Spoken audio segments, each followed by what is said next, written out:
Hello? Today is January 27th, and I will briefly tell you about the main military news in Ukraine.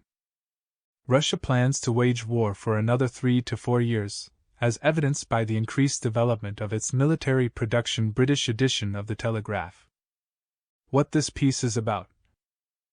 Russian arms production is leaving the West behind, and in as little as 3 years Russia could have unchallenged superiority on the battlefield. Russia is turning former shopping centers, bakeries, and other civilian infrastructure into weapons factories.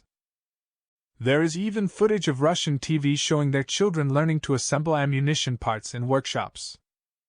Since February 2022, Russia has increased production of tanks by 560%, infantry fighting vehicles by 360%, and APCs by 350%. The Russians are approaching the production of 2 million artillery shells a year. But so far, their scale does not allow for an offensive in 2024. Russia is no longer in the condition to organize a large-scale offensive operation as it was at the beginning of the invasion. OP advisor Podolyak said. He believes that today the Russian army is different, the enemy is fighting in numbers. On January 27, 2006, 62 22M strategic bombers and 423 Kh-22 missiles were destroyed at the Poltava airbase. Ukraine was forced to do this under pressure from the USA.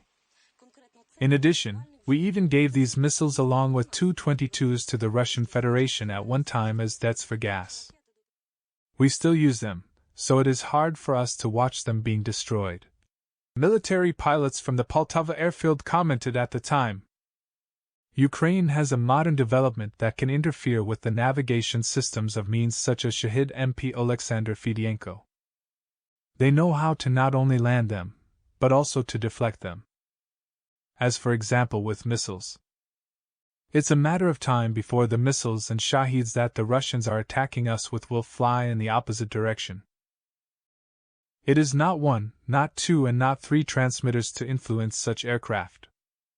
This is hundreds of thousands of devices that are being installed throughout the country. The deputy writes. Russia is creating a simulation of a nuclear explosion to prepare its troops to fight in such an event. Stars and Stripes citing Russian media. A nuclear bomb simulation with a mushroom cloud effect will allow Russian troops to train in combat after a radioactive explosion. That was all the main military news from Ukraine. Thank you for watching this episode.